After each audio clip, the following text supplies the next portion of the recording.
गर्मियों की एक शाम थी। आसमान में सूरज लाल होकर डूब रहा था। पक्षी अपने घोंसलों को लौट रहे थे। गांव के बच्चे खेलकर थक चुके थे। लेकिन आज 8 साल की पारो का मन बहुत उदास था। उसकी माँ विमला बहुत बीमार थी और वैद्य जी ने एक विशेष जड़ी बताई थी जो सिर्फ गहरे जंगल में मिलती थी। पापा, माँ के लिए वो जड़ी लानी है ना? मैं चलूंगी जंगल। नहीं बेटा, अंधेरा हो गया है। जंगल में खतरा है। कहते हैं वहां एक चुड़ैल रहती है जो रात में निकलती है। लेकिन पापा, माँ के बिना मैं नहीं रह सकती। मैं डरूंगी नहीं।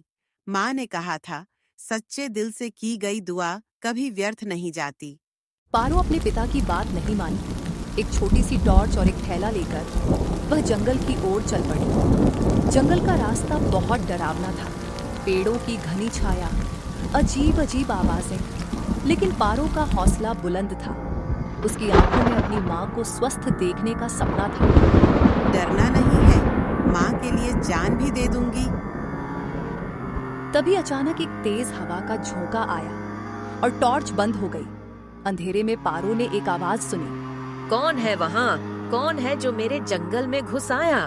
पारो की रूह कांप उठी। उसने देखा एक लंबी डरावनी शक्ल वाली औरत जिसके बाल बिखरे हुए थे और नाखून बहुत लंबे थे। वह चुड़ैल थी। मैं पारो हूँ। मैं अपनी माँ के लिए जड़ी लेने आई हूँ। वो बहुत बीमार है। हाँ, तू मुझसे जड़ी मांगती है। मैं तो लोगों की जान लेती हूँ, जड़ी नहीं देती। लेकिन मेरी माँ, वो मर जाएंगी। आप भी तो किसी की माँ होंगी। पारो के इन शब्दों ने चुड़ैल के दिल को छू दिया। उसके चेहरे का डरावना भाव थोड़ा नरम पड़ा। माँ हूँ, मैं भी किसी की माँ थी, लेकिन लोगों ने मुझे धोखा दिया। मेरे अपने ही गांव वालों ने मुझे जादूगरनी कहकर जंगल में छोड़ दिया। मैं भूख प्यास से मर गई और इस जंगल की आत्मा बनकर रह गई। आपको कोई दुआ नहीं देता। मेरी माँ कहती है, दुआ से सब कुछ अच्छा हो जाता है। दुआ? सालों से किसी ने मेरे लिए अच्छा शब्द तक नहीं कहा। सब मुझसे डरते हैं। तू पहली इंसान है जो मेरे सामने खड़ी है और डर नहीं रही। तेरी माँ की दुआ ही तो तुझे यहाँ ले आई। चुड़ैल का हृदय परिवर्तन होने लगा। एक बच्ची की निर्मल भावना और माँ के प्रति प्यार ने उसके कठोर हृदय को पिघला दिया। ठीक है पारो, मैं तुझे वो जड़ी दूंगी, लेकिन एक शर्त पर। तुझे हर साल आकर मेरे लिए एक दिया जलाना होगा। मुझे भी किसी की दुआ चाहिए।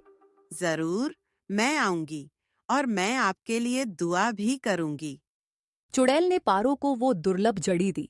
पारो खुशी खुशी घर लौटी। उस जड़ी से उसकी माँ ठीक हो गई। पारो ने अपना वादा निभाया और हर साल दिवाली पर एक दिया जलाने जंगल जाती।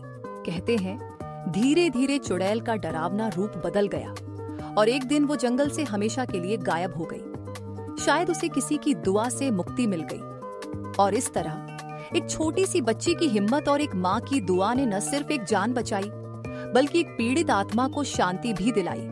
माँ, तुम्हारी दुआ से ही सब कुछ हुआ। नहीं बेटा, सच्चे प्यार और निडरता की कोई हार नहीं होती। धन्यवाद पारो, तुमने मुझे मुक्ति दिलाई। अब मैं शांति से रहूंगी। और इस तरह जंगल का वह रहस्यमयी और डरावना रहस्य एक खूबसूरत कहानी में बदल गया। एक कहानी जो हमेशा याद दिलाती है कि अच्छाई और साहस के आगे कोई भी बुराई टिक नहीं सकती। डर और बुराई का सामना हमेशा साहस और अच्छाई से करना चाहिए। दूसरों के दर्द को समझने और माफ करने से न सिर्फ उन्हें बल्कि खुद को भी शांति मिलती है। एक छोटा सा अच्छा काम किसी की जिंदगी बदल सकता है।